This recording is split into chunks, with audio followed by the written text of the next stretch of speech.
This will be clearly fiction, oh bitter and cutting, aimed at hypocrisy, not shock. Your king who wore iron and feared gravity. There was once a king whose armor shone brighter than his courage from a distance. He looked fierce and steel-plated, banners snapping, jar set like stone. Painters loved him, chroniclers adored him from the right angle. It was magnificent. Up close, he was smaller. Not in height, know that too. But in spirit his spine bent forward just slightly, as if his own crown weighed more than it should. His eyes never rested. Where honest eyes do, they slid, they lingered. They avoided other men's gazes and sought those who could not yet return one. He court whispered. The mothers knew, the guards looked away. But the king roared in public. He spoke of honor with a voice practiced the mirrors. He shouted his strength, purity, legacy. He sent other men's sons to die by the thousands, calling it necessary, calling it noble, calling it history in the making. When war came to the kingdom's edge, the king insisted on riding to the front. See? He cried from atop his horse, I bleed with my people! The horse was trained to stand still. The armor was hollowed and lightened. The battlefield was carefully staged. He never charged, he never swung, he never dismounted. Because the king knew something no one was allowed to say aloud. If he fell off that horse, he would not rise again.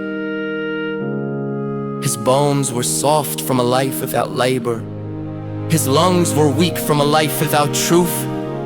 His balance, physical and moral, was gone. He trembled when the horse shifted its weight, gripping the reins, not like a warrior, but like a man afraid of the ground, remembering him.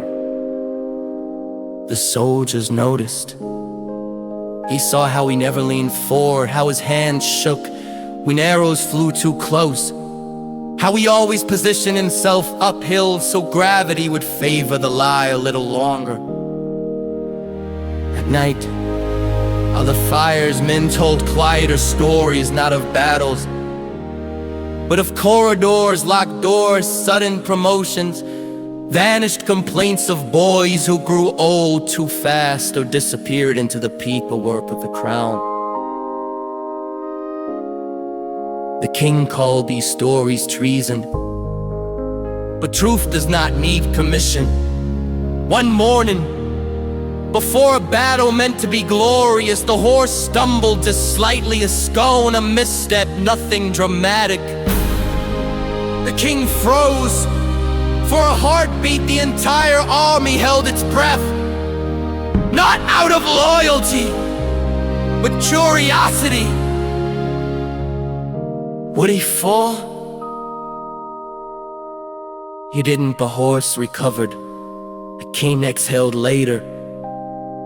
He declared victory anyway and rode back the forenoon, claiming strategy, claiming wisdom. But something broke that day. Not the king's body. This myth. From then on, every cheer sounded forced, every salute carried a pause. The men fought on, but they stopped looking to him. They looked to each other, to the earth, to the simple fact that strength is not declared, it is proven. Years later, when the king finally died, it wasn't in battle. It was in bed, surrounded by guards, surrounded by silence. His armor hung untouched, still shining, still empty. And the old soldiers would say to their children,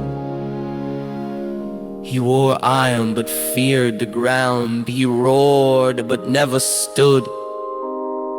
And the smallest fall would have ended him. And they would sped into the fire, not in anger, but in relief.